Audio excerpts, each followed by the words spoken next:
السلام علیکم دوستو، جو کوئی شخص کسی رنج میں مبتلا ہو گیا ہو، کسی مصیبت اور پریشانی میں مبتلا ہو گیا ہو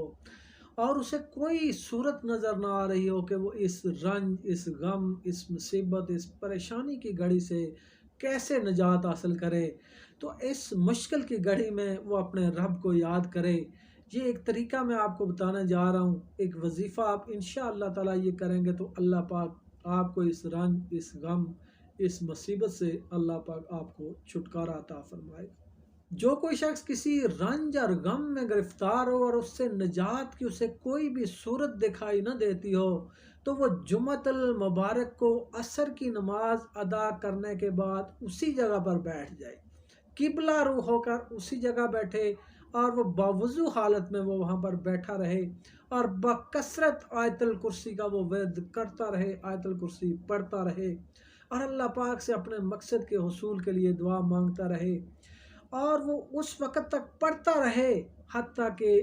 مغرب ہو جائے، یعنی عصر کی نماز پڑھنے کے بعد وہ وہاں بیٹھے اور آیت الکرسی کا ورد کرتا رہے، اللہ پاک سے گڑ گڑا کے اس غم، اس رنج، مصیبت، اس پریشانی سے چھٹکارے کے لیے دعا مانگتا رہے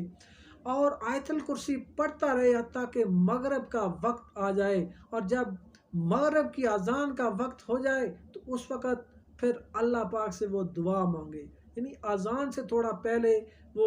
اللہ پاک سے گڑ گڑا کر دعا مانگے کہ یا اللہ پاک یہ جو میرے اوپر مصیبت ہے، اس مصیبت کو ختم کر دے۔ انشاءاللہ تعالی ہر طرح کی مصیبت سے اسے نجات حاصل ہوگی، اللہ تعالیٰ اس پر اپنا خصوصی کرم فرمائے گا اور اللہ تعالیٰ اس پر آسانی فرما دے گا۔